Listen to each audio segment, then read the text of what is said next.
Good morning students.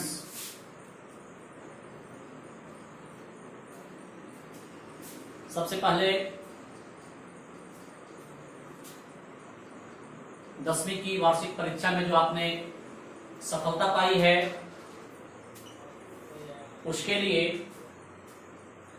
सभी छात्र छात्राओं को ढेर सारी शुभकामनाएं। सौम्या इंस्टीट्यूट और सौम्या इंस्टीट्यूट के सभी शिक्षकों के द्वारा आपको आगे के उज्जवल भविष्य के लिए मंगल कामना है। और जिस प्रकार से आपने 10वीं कक्षा के एग्जामिनेशन में सफलता पाई है उसी प्रकार से और उससे अच्छे परिणामों के साथ आप आगे बढ़ें। इसी मंगल कामना के साथ आज हम लोग 11th का क्लास स्टार्ट करेंगे। लेकिन 11th का क्लास स्टार्ट करने से पहले प्यारे छात्र छात्राओं,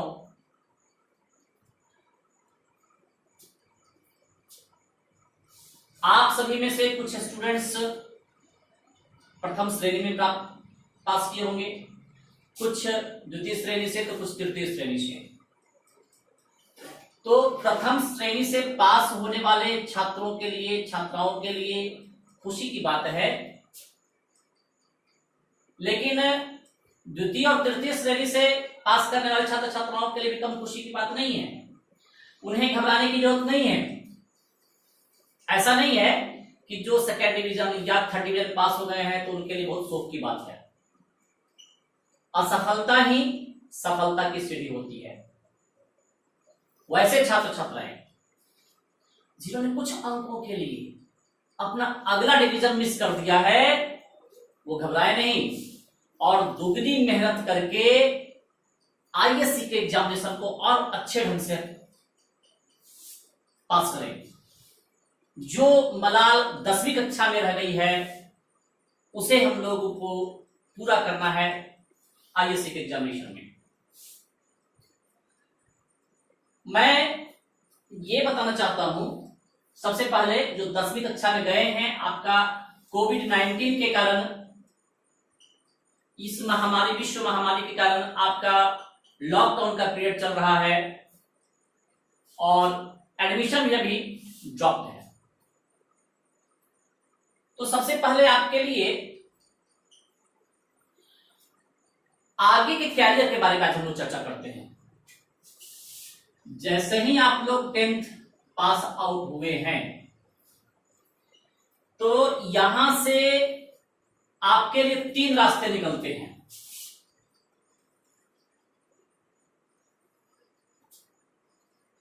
तीन रास्ते।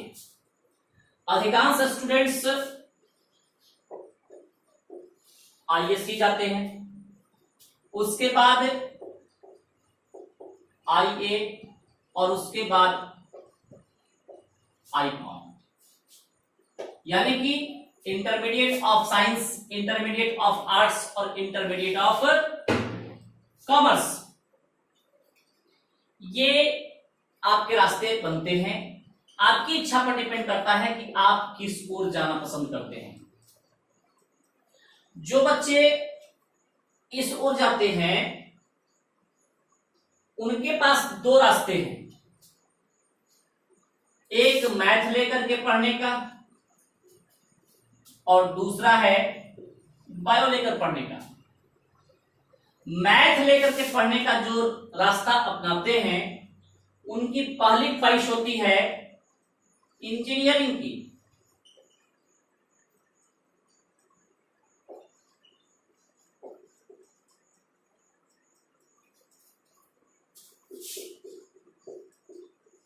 इंजीनियरिंग की होती है पहली ख्वाहिश, ठीक है, इंजीनियरिंग की। सॉरी, दिखाई नहीं दे रहा है।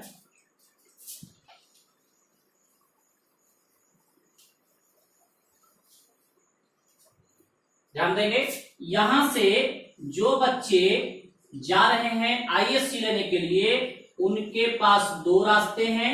एक मैथ लेकर के पढ़ने का और एक बायो लेकर पढ़ने का। मैथ लेकर जो पढ़ते हैं वो इंजीनियरिंग में जाते हैं, ठीक है, या कह सकते हैं इसको ऐसे।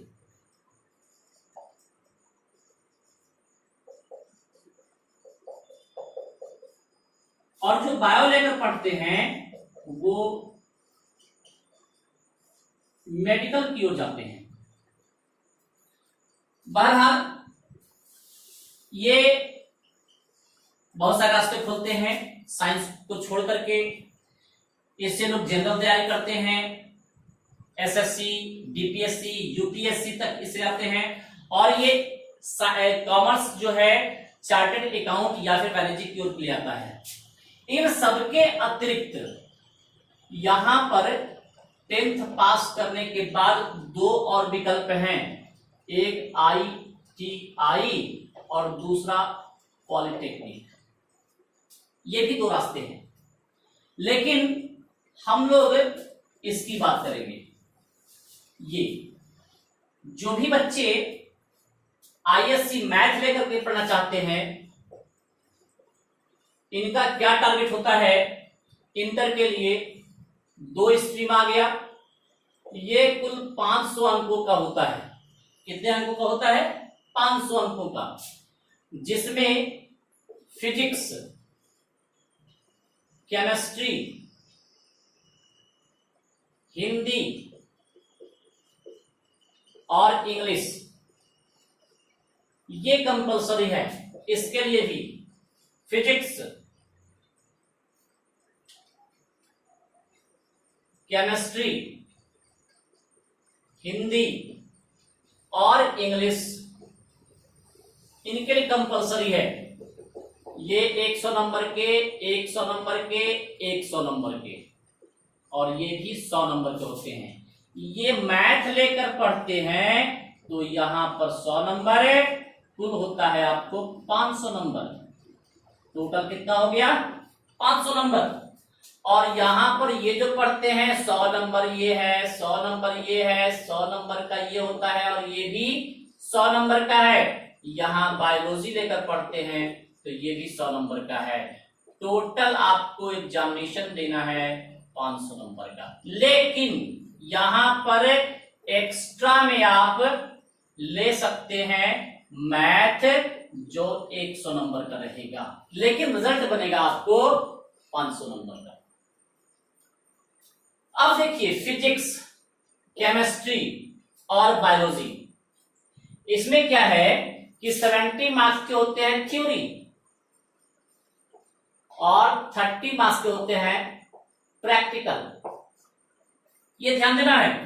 फिजिक्स, केमिस्ट्री और बायोलॉजी में भी आपको 70 मार्क्स के रहते हैं आपको थ्योरी और 30 मार्क्स रहते हैं प्रैक्टिकल। ये बिहार बोर्ड की मैं बात कर रहा हूं, ये मैं बिहार बोर्ड की बात कर रहा हूं। सीबीएसई और अदर बोर्ड्स का अलग अलग रहता होगा। तो हम लोग यहां पर आपको केमिस्ट्री पढ़ाने जाएंगे। केमिस्ट्री चाहे मैथ स्ट्रीम के बच्चे हों या फिर बायोलॉजी स्ट्रीम के बच्चे हों, मैं आपको केमिस्ट्री पढ़ाऊंगा। अब देख लेते हैं केमिस्ट्री में क्या क्या स्थिति है।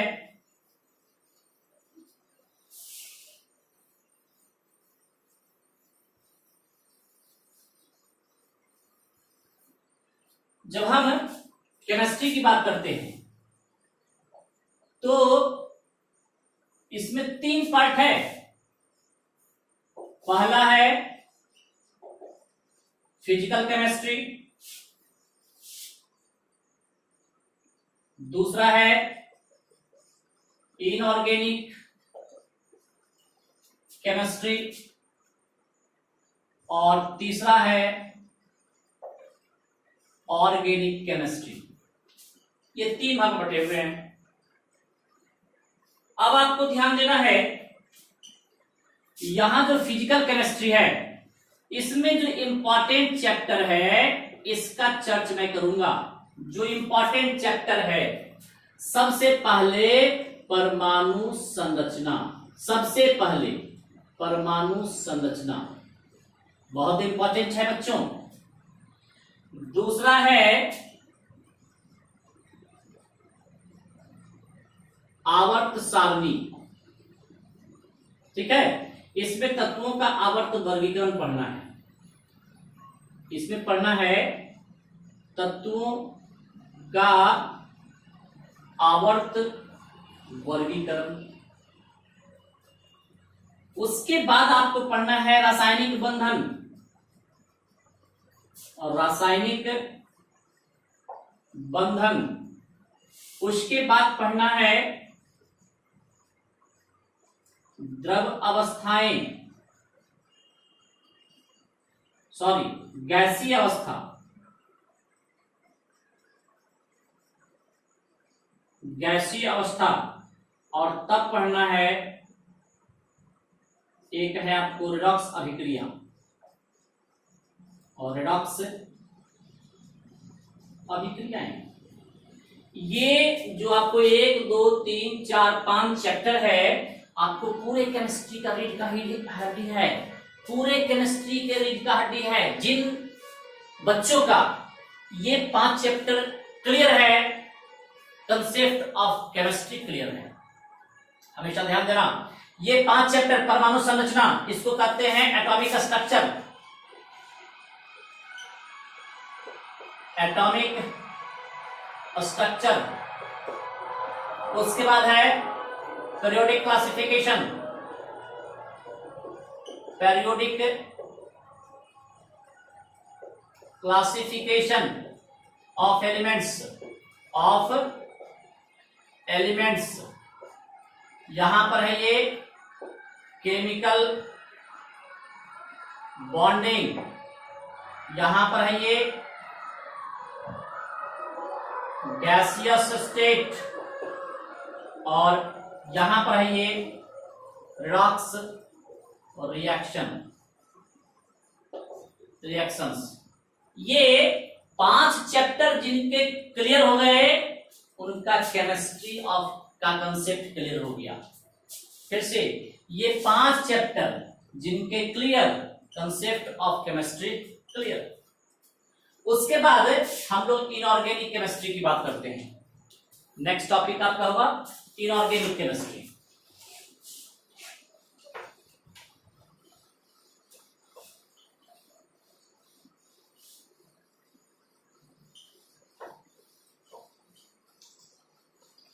देख लीजिए, इनऑर्गेनिक में ज्यादा नहीं, 3 चैप्टर पढ़ने हैं। पहला है हाइड्रोजन, पहला है हाइड्रोजन, दूसरा है एस ब्लॉक एलिमेंट्स, और तीसरा है P block elements. S block elements और क्या है आपका पी ब्लॉक एलिमेंट्स। क्लियर? और तब उसके बाद ऑर्गेनिक केमिस्ट्री। उसके बाद क्या है? ऑर्गेनिक केमिस्ट्री बच्चों, ऑर्गेनिक केमिस्ट्री। ऑर्गेनिक केमिस्ट्री के 11th में, बात मैं 11th की कर रहा हूं, 11th में कार्बन एंड इट्स कंपाउंड,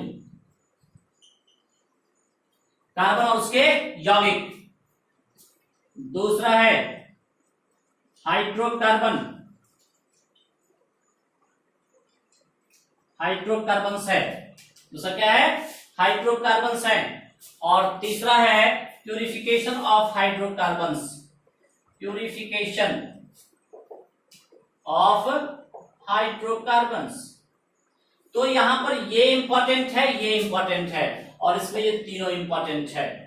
फिर से देख लीजिए, ये फिजिकल केमिस्ट्री का 5 chapter, very very important. These chapters are clear, concept of chemistry clear.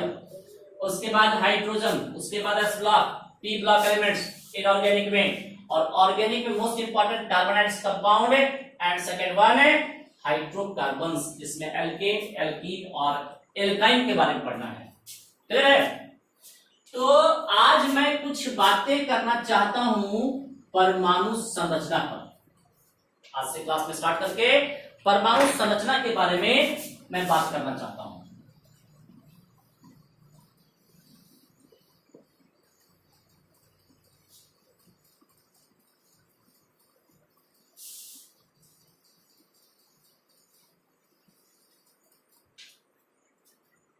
देखिए,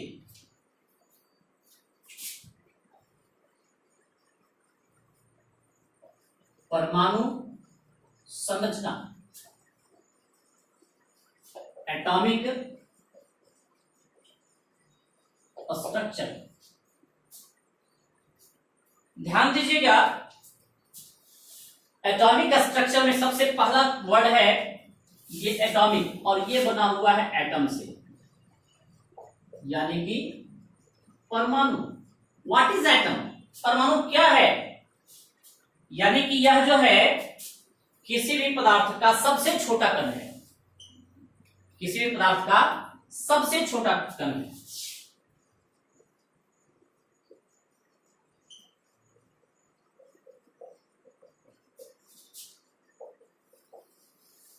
जो स्वतंत्र अवस्था में नहीं रहता है, जो स्वतंत्र अवस्था में नहीं पाया जाता है।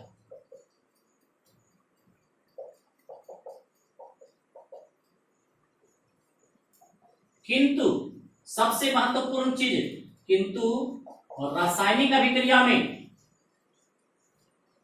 और रासायनिक अभिक्रिया में भाग लेता है, भाग लेता है, परमाणु कहलाता है। क्या कहलाता है बंधु? ये परमाणु कहलाता है। फिर से देख लीजिए, किसी पदार्थ का सबसे छोटा कण जो स्वतंत्र अवस्था में नहीं पाया जाता है किंतु रासायनिक अभिक्रिया में भाग लेता है, क्या कहलाता है? परमाणु। अब ये परमाणु जो है, इसके बारे में अलग अलग वैज्ञानिकों ने अलग अलग मत दिए हैं। मैं आज आपसे बात करूंगा, सबसे पहले थॉमसन ने अपने क्या मत दिए। जिस समय थॉमसन ने अपने मत एटम के बारे में दिया था, उस समय थॉमसन के समय, उस समय तक केवल इलेक्ट्रॉन और प्रोटॉन का खोज हुआ था, न्यूट्रॉन का खोज नहीं हुआ था। सबसे पहली बात यह है, इलेक्ट्रॉन ऋणावेशित होता है, प्रोटॉन धनावेशित है, इसकी खोज हो गई थी, लेकिन इसकी खोज नहीं हुई थी। इसलिए जब तक इसका खोज नहीं हुआ तब तक इसका मॉडल तो चला, जैसे ही इसका खोज हुआ ये मॉडल गलत साबित हो गया। अब क्या है कि थॉमसन मॉडल क्या है? Thomson atomic model, Thomson atomic model में कहता है कि ये जो परमाणु है धन आवेशित गोले के समान है। परमाणु क्या है? धन आवेशित गोले के समान है, ये बता रहा है। ठीक है, इसका भी पूरा खोज नहीं हो पाया था, लेकिन उन्होंने कहा था कि धन आवेशित गोला है, पॉजिटिव चार्ज है, और इसमें इलेक्ट्रॉन इस प्रकार धंसे हुए हैं कि इलेक्ट्रिकली यह न्यूट्रल होता है। इलेक्ट्रिकली क्या होता है? ये न्यूट्रल है। ये फिर से देखिए, थॉमसन ने बताया था कि परमाणु जो होता है एक धन आवेशित गोला है। धन आवेशित क्या है? गोला है, और इलेक्ट्रॉन इसमें इस प्रकार धंसे होते हैं, ऋण आवेशित इलेक्ट्रॉन इसमें इस प्रकार धंसे होते हैं कि विद्युततः यह उदासीन होता है। ये थॉमसन का परमाणु मॉडल है। क्लियर? लेकिन जैसे ही प्रोटॉन और न्यूट्रॉन का स्पष्ट जानकारी मिल गया, ये मॉडल खत्म हो गया, और तब जाकर के रदरफोर्ड का मॉडल आया। किसका मॉडल आया? रदरफोर्ड का। अब हम आपको इलेक्ट्रॉन, प्रोटॉन और न्यूट्रॉन के बारे में जानेंगे। किसी भी पदार्थ का या फिर कह सकते हैं एटम का मौलिक कण 3 है, जिसको हम लोग यहां पर 10 शब्द से लिख सकते हैं, PEN 10। P for proton, E for electron, N for neutron. 3 fundamental particles are present in an atom. किसी भी परमाणु में 3 मौलिक कण होते हैं, आधारभूत कण होते हैं, धन आवेशित प्रोटॉन, ऋण आवेशित इलेक्ट्रॉन और आवेशहीन न्यूट्रॉन। तो इसके बारे में सबसे पहले हम लोग देखेंगे कि इलेक्ट्रॉन का खोज किसने किया, प्रोटॉन का खोज किसने किया और न्यूट्रॉन का खोज किसने किया है। खोजकर्ता का नाम, किस पर कितना आवेश है, द्रव्यमान कितना है, ये सब हम लोग देखेंगे। तो यहां पर सबसे पहले इलेक्ट्रॉन के बारे में, यहां पर फिर प्रोटॉन के बारे में और यहां पर फिर न्यूट्रॉन के बारे में। दिखाई तो सबको दे रहा होगा, लाइट का दिक्कत नहीं होगा। लॉकडाउन में जो व्यवस्था बन रही है उसके आधार पर हम आपको इलेक्ट्रॉन, प्रोटॉन और न्यूट्रॉन के बारे में समझा रहे हैं, ठीक है। अब ये इलेक्ट्रॉन, सबसे पहले हम लोग देखेंगे इसमें इनके खोजकर्ता कौन है, खोजकर्ता, ठीक है। तो इसके खोजकर्ता हैं जे थॉमसन। कौन है? जे थॉमसन है। प्रोटॉन के खोजकर्ता हैं गोल्डस्टीन।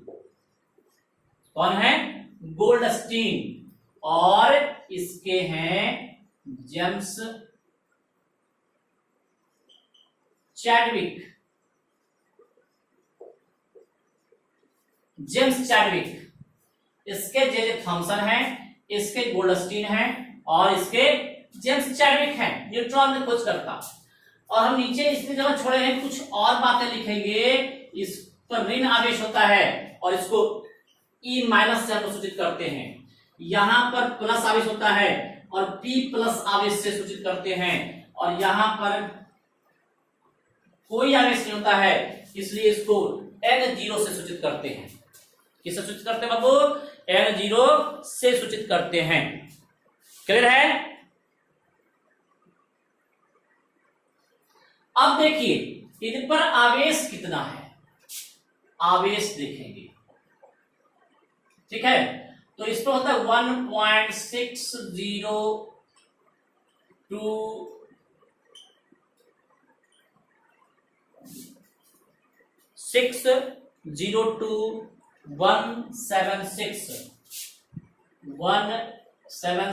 into 10⁻⁻19 Coulomb. यहां पर भी 1.602176 into 10⁻⁻19 कूलॉम। अब अंतर सिर्फ इतना है कि इस पर होता है ऋण आवेश। कौन सा आवेश होता है? ऋण आवेश। और इस पर कौन सा आवेश होता है? धन आवेश। और इस पर जो होता है 0 आवेश। फिर से ध्यान दीजिएगा बंधु लोग, एक पर है ऋण आवेश, एक पर है धन आवेश और एक पर क्या है? 0। इसलिए इनका इकाई आवेश मान लिया जाता है -1। इनका इकाई आवेश जो हो जाएगा वो +1 और इसका क्या होता है? 0। फिर से देखिए, इलेक्ट्रॉन का खोज किसने किया? जे थॉमसन ने। प्रोटॉन का खोज किसने किया? गोल्डस्टीन ने। और न्यूट्रॉन का खोज किसने किया? जेम्स चैडविक ने। इलेक्ट्रॉन को E पर माइनस से हम लोग सूचित करते हैं, प्रोटॉन को P पर प्लस आवेश से सूचित करते हैं और न्यूट्रॉन को N0 से सूचित करते हैं। कोई प्रॉब्लम नहीं। अब देखिए क्या है कि हम लोग अब इसका द्रव्यमान देखेंगे। क्या देखेंगे? द्रव्यमान। तो द्रव्यमान जो होता है इसका द्रव्यमान, थोड़ा सा सुधार देते हैं, यहां पर इसको सीधा कर देते हैं। जेम्स चैडविक,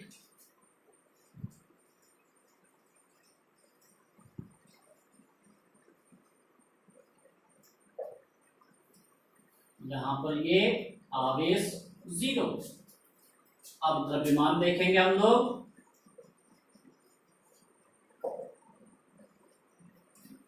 देखिए, आपको पहले मैं बता देता हूं कि द्रव्यमान को हम लोग दो ग्राम में भी लिख सकते हैं और केजी में भी लिख सकते हैं। किसमें किसमें लिख सकते हैं? ग्राम में भी और केजी में भी लिख सकते हैं। तो जब ग्राम में लिखेंगे तो -31, क्या लिखेंगे? -31, जहां पर ये 9.A109 इंटू 10⁻⁻31 ये केजी हो गया।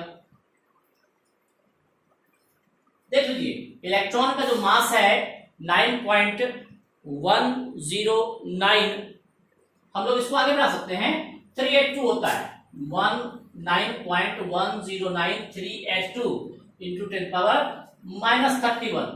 और प्रोटॉन का जब हम आवेश लेते हैं तो प्रोटॉन का होता है आपको 1.672 गुने 10⁻27 ये केजी। क्लियर है? 1.672 इंटू 10⁻27 केजी। अब जब इसके द्रव्यमान की बात करते हैं, इसके द्रव्यमान की, 1.674 इंटू 10⁻27 केजी। जब हम आपको एक सापेक्ष द्रव्यमान की बात करते हैं, किसकी बात करते हैं?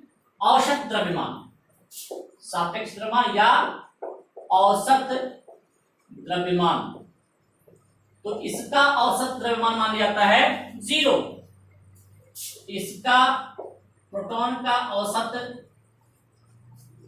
द्रव्यमान जो है ये मानता है 1, और न्यूट्रॉन का भी औसत द्रव्यमान जो है वो 1 मान लिया जाता है।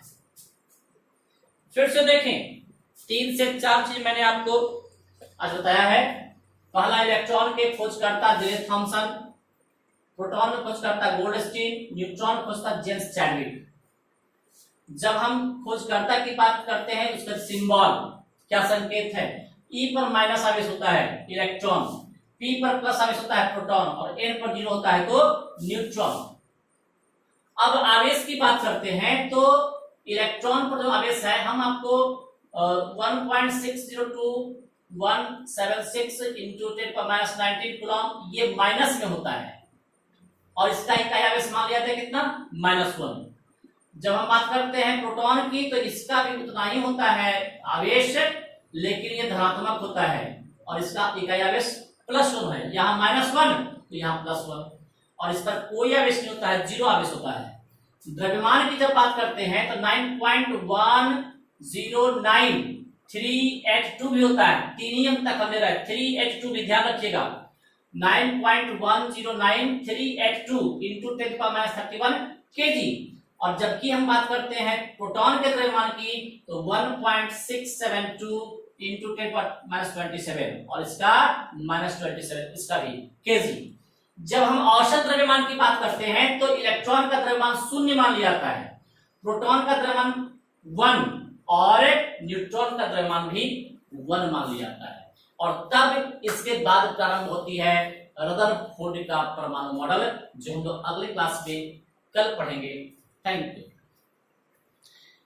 एक बात बच्चों ध्यान देंगे, सौम्या इंस्टीट्यूट यूट्यूब पर सब्सक्राइब कीजिए, यूट्यूब पर सब्सक्राइब कीजिए सौम्या इंस्टीट्यूट, और बेल आइकन दबाइए ताकि जो भी डाउनलोड हम वीडियो करें उसका नोटिफिकेशन आप पर आ जाए और उसको आप आसानी से पढ़ सकें। इसलिए यूट्यूब पर सौम्या इंस्टीट्यूट।